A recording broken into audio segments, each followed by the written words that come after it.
I don't have my gimbal today. You're gonna have to deal with shaky video. But you wanna know what it's like to take trade-ins? I've already watched the outside of this one, and I'm gonna look at just the Sequoia anyway. And a lot of y'all on the 4Runners and Lexuses, how do you say multiple Lexuses? Anyway, y'all are sleeping on this Sequoia. Y'all aren't seeing what I'm saying. So we're gonna take a look at one. No, it's not squatted. We took it on trade knowing that the airbags are shot. This vehicle actually came to me a while ago. I had it once before, and this guy came back and traded in for a 2014 GMC. So now we've got it back. The airbags were not shot when I sold it the first time. That wasn't peeling on the door. This is washed. I have washed this. It was covered in just, well, here you go. Take a look. That, I haven't got under there yet. That's what the whole truck looked like. Crazy. But what you want to look at on these, looking at the Sequoias, and this dash is going to light up like a Christmas tree. You want to know what it's like to have a dealership and take things in on trade? Hey, and Clayton, if you're seeing this, I'm sorry. I'm using this, using yours as the example here just because it's here. This is what it's like.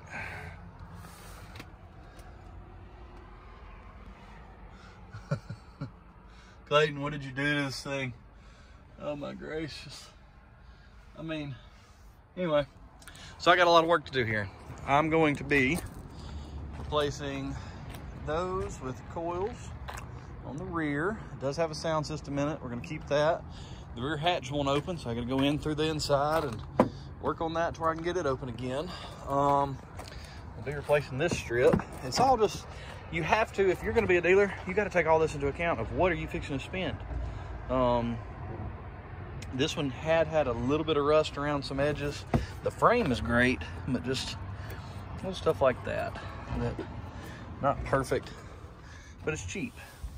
The point of the Sequoia is that you've got a removable center console, a DVD player, a third row, fully removable. Unlike the Lexus GX470, which you cannot remove the third row. You can fold it up, and I mean, you could remove it, but it's so much easier to just take this one, slide it out, throw it in your garage, take off, use it for what you need. This row, second row, comes out. You got full capability, and that center console comes out. You can have every seat in here out of here and gone. You've got leather. You can have heated seats. You've got navigation. He swapped out the head unit on this one. I'm probably gonna put the stock one back in. I don't know. I don't think this one's working right. But the Sequoia is pretty nice for this. The Sequoias are a very nice vehicle that you can pick up for cheap with good mileage that you usually are well taken care of, kind of like the Lexus. A lot of your Sequoia owners are going to be moms. They weren't thinking of using the four-wheel drive as often. You're going to have a nice vehicle with power seats, memory seats, a sunroof, third row, leather, heated seats, nice wood grain trim. And of all the Toyotas and the Lexus that all had just cracked up dashes, I have yet to see a Sequoia with one.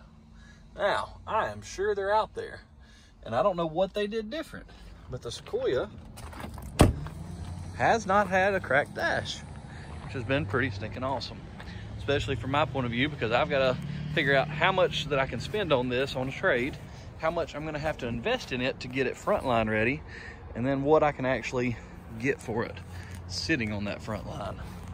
I gave myself the margin that I gave myself on this one. I only gave myself a 3,000 margin between what I gave versus what it could top retail for. That is a problem because of how much reconditioning this one will need. Just those coils and fixing the rear door and then fixing the radio are all going to be fairly expensive as far as eating into a $3,000 margin really quickly. I know a lot of dealers, they won't even buy things unless they've got a 3,000 margin or 4,000 margin after sales. And just being up front, I don't make that much. I still work full time. I work as a fire medic for a local city. I have a local gym here that we own. We've had it for 6 years. It doesn't make a ton. Obviously, we're in a small rural area. I enjoy it. We love what we do. We love the people, but it doesn't make a ton of money. A lot of overhead in a gym.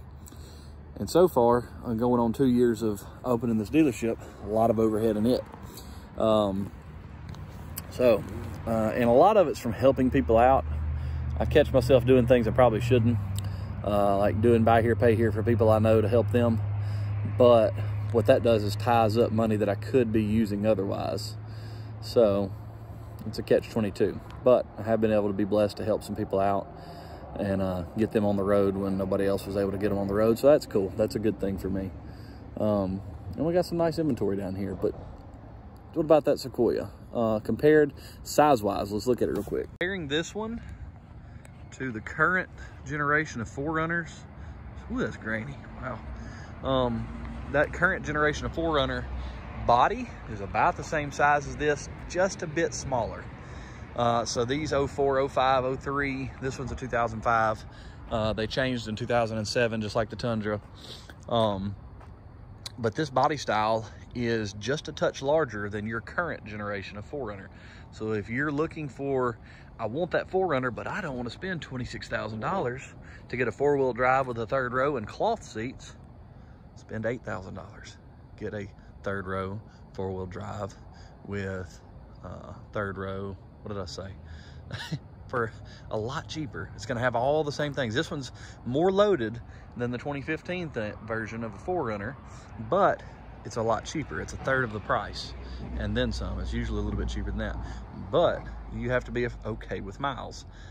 Mileage does not bother me. I've had an Excursion with 320. I've had a Ford Expedition with over 400. Well, it was my parents. I didn't have it, but my parents had it. It was 460,000 and they sold it. It was the original engine and transmission. Y'all are scared of miles, or I say y'all, a lot of people are scared of mileage. And it doesn't bother me. The mileage, a lot of people come in and if they see 100,000 miles on a vehicle, oh, they're scared to death. Mileage does not scare me at all. Maintenance and who took care of it, those are the two biggest things. If you take care of a vehicle these days, that vehicle is going to take care of you for a long, long time, and you won't have to worry about it so much. But one last thing, it's a V8. Let's listen to it. Remember me saying that dash is going to light up? Watch this. Look at all the lights I have to fix. Oh well, I hadn't even pulled the check engine light to see what's up with that, but tire pressure, obviously. Windshield washer's low. All of these are gonna have to do with the brake system. I'm pretty sure he didn't plug back in the ABS sensor. Maybe, I don't know. I know he had to work on the brakes, but listen to it. Oh man, y'all may hate this. I love it. Neck heaven right there. Get your little V8 action. You can make some noise with. Anyway, but that's a little lowdown on the Sequoia. I think you should buy one. I think you should buy this one if you like this one when I get it done. I may even do some more a series on this one, getting it ready for sale. But anyway, till next time.